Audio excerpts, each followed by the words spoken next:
최강의 혈기로 군림했던 무잔이 평생을 걸고 쫓았던 단 하나의 목표가 꽃이었다는 사실을 기억하시나요? 수백 년의 세월이 지났음에도 그는 끝내 발견하지 못한 채 소멸합니다. 해양을 견디지 못하는 저주를 풀어줄 마지막 희망이자 완전한 불사의 열쇠였던 푸른 피아노. 수많은 혈기를 만들어 세상 곳곳을 뒤졌고 스스로도 수백 년을 들여 흔적을 쫓았지만 끝내 무잔의 손에 들어가는 일은 없었어요. 도대체 어떤 꽃이었기에 그토록 오랜 시간 집착했을까요? 그리고 왜 푸른 피아노와 마주하지 못했던 걸까요? 우리는 전설적인 꽃을 둘러싼 귀멸의 칼날 세계관의 상징과 서사, 그리고 무잔이라는 인물의 숨겨진 본질을 함께 파헤쳐보려 합니다. 사랑과 증오, 영원과 유한함, 그리고 생과 죽음의 경계에서 피어난 한 송이의 꽃, 푸른 피아노에 얽힌 가장 조용하면서도 가장 강렬한 이야기를 지금부터 들려드리겠습니다.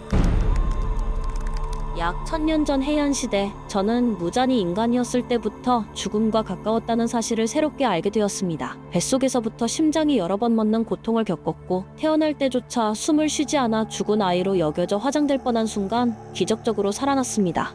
이처럼 무잔은 끊임없이 죽음의 그림자와 마주했죠. 어릴 때부터 20살이 되기 전 사망할 것이라는 선고를 받은 그는 죽음에 대한 극심한 두려움에 사로잡혔습니다. 뿌리 깊은 죽음에 대한 공포가 불멸을 원하게 되는 강력한 갈망으로 이어진 것으로 보이죠. 죽음에서 벗어나고자 했던 무잔은 한 의사를 찾아가 실험적인 치료를 받는데요.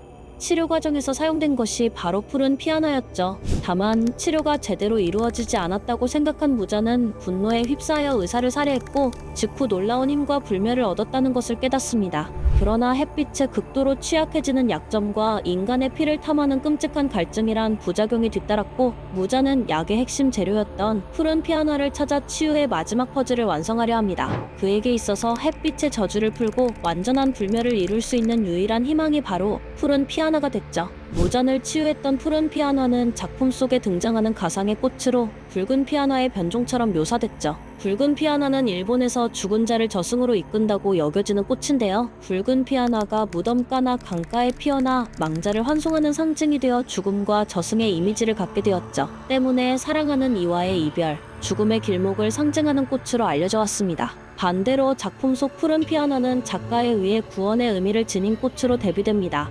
무잔은 푸른 피아노만 다시 손에 넣는다면 태양을 극복할 수 있으리라 믿었고 실제로도 푸른 피아노에는 혈기의 치명적인 약점을 없앨 힘이 있다고 암시됐죠.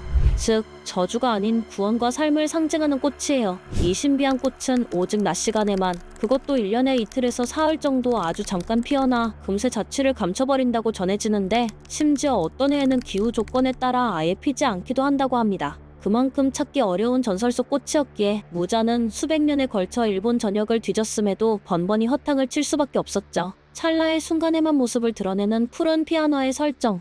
작품은 푸른 피아노를 더욱 전설적이고 포착하기 어려운 존재로 그려낸 것입니다. 수백 년의 세월 동안 수색했던 무잔의 집념이라면 푸른 피아노를 발견했을 법한데 끝내 찾지 못했던 세 가지 이유가 있어요. 물리적인 한계, 오만과 공포라는 측면에서 살펴볼 수 있습니다. 앞서 언급했듯 푸른 피아노는 오직 낮에만 피는 꽃이었는데요. 해양을 보면 순식간에 소멸하는 무잔에게 낮은 곳 죽음의 시간이었죠. 직접 햇빛 아래를 돌아다니며 꽃을 찾을 수 없었고 설령 혈기들을 시켜찾게 하더라도 그들 또한 햇빛을 견디지 못하니 수월한 일이 아니었습니다. 더구나 이 꽃은 일정한 장소에 매년 피는 것도 아니고 해마다 피는 시기도 들쭉날쭉하여 몇 년간 전혀 모습을 볼 수도 없었다고. 즉 자연 자체가 만든 시간표 때문에 아무리 무잔이라도 모든 낮과 계절을 완벽히 수색할 방법은 없었습니다. 광활한 일본 땅에서 1년에 며칠 피었다지는 작은 꽃을 밤에 존재들이 찾아낸다는 것은 애초부터 쉽지 않은 과제였던 겁니다.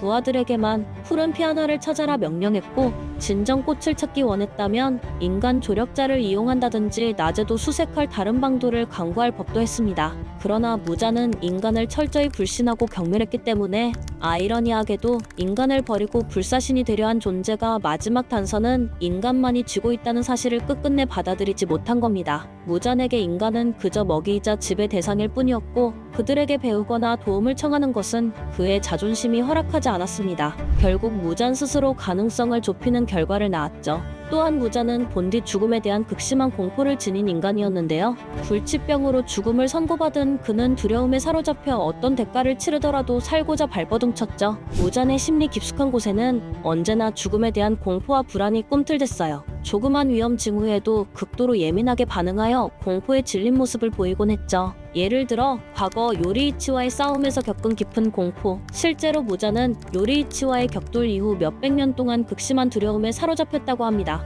자신을 거의 죽일 뻔했던 검사 요리이치의 환영 때문에 무자는 요리이치에 대한 모든 걸 회피하고 그의 흔적을 지워버리려고 했어요. 요리이치와 같은 검은 인륜도를 지닌 귀살대원들을 무참하게 학살한 것이 그 이유에서였겠죠. 무자는 자신의 패배나 약함을 인정하지 않는 인물이었고 혈귀들의 왕으로 군림하며 어떤 위협도 두렵지 않다는 체면을 지키려 했습니다. 때문에 무자는 무의식적으로 요리이치라는 벽을 넘어서길 끝내 회피했었다고 합니다. 무잔이 사라지고 난 후에야 밝혀진 푸른 피아노의 행방은 우리에게 깊은 여운을 남깁니다. 최종장에서 드러난 바에 따르면 푸른 피아노는 요리이치, 무잔이 그토록 두려워했던 전설의 검사, 그가 직접 묻어준 사랑하는 아내의 무덤가에서 피어나고 있었습니다.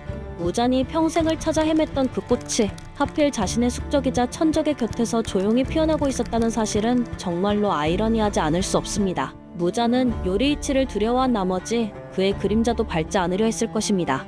설령 요리이치가 죽었더라도 그의 흔적이나 가문과 관련된 곳엔 얼씬도 하지 않았겠죠. 푸른 피아나가 요리이치의 아내 우타의 묘소 근처에서만 피어났다는 점은 결국 무잔의 공포심 그 자체가 꽃에 닿는 것을 가로막은 셈이 되었습니다. 무잔이 두려움 때문에 결코 갈 수 없었던 장소에 정작 자신의 구원이 놓여 있었던 것입니다. 깊이 들어가 보면 이 장면은 상징적인 역설을 통해 독자들에게 큰 울림을 주는데요. 푸른 피아노가 피어난 우타의 무덤은 한때 요리이치가 꿈꾸었던 작은 행복이 영원히 잠든 자리죠. 요리이치는 누구보다도 인간적이고 따뜻한 영혼을 지녔지만 사랑하는 아내와 뱃속의 아이를 혈귀에게 잃는 비극을 겪었습니다. 그의 슬픔의 자리에서 피어난 푸른 꽃은 마치 슬픔을 딛고 피어난 희망처럼 보여지는데요. 무잔이 바라마지 않던 태양을 극복하는 열쇠가 역설적으로 인간의 사랑과 슬픔이 서린 장소에서 피어난 것이죠.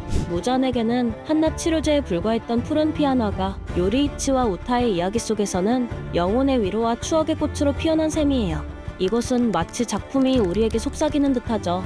구원은 증오와 폭력이 아닌 사랑과 희생의 자리에서 피어나는 법이라고요. 자신이 추구하던 영원함은 태양을 피하는 것이 아니라 영원한 것은 오직 기억과 감정뿐이라는 사실을, 결국 무잔이 평생 얻지 못한 영생은 자기가 만들어내지 못한 사랑과 희생의 산물이었음을 나타낸 것이죠. 지금까지 무잔과 푸른 피아노의 얽힌 비밀과 상징들을 살펴보았습니다. 작품 전체를 통해 볼 때 구원, 그리고 죽음에 대한 태도를 상징하는 중요한 매개체입니다. 무자는 죽음을 극복하고 영원히 살고자 했지만 결국 그 욕망 때문에 인간으로서의 삶의 의미를 잃고 말았습니다. 반면 귀살대의 인간들은 한 줌의 목숨일지라도 타인을 위해 희생하며 삶의 가치를 빛내었죠. 푸른 피아노를 둘러싼 이야기는 우리에게 묻습니다.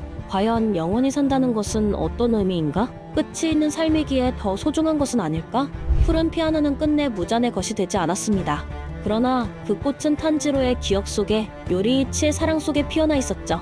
이는 마치 구원은 힘으로 쟁취하는 것이 아니라 올바른 마음으로 맞이하는 것임을 보여주는 듯합니다. 무잔이 쫓던 것은 결국 겉모습뿐인 영생이었습니다.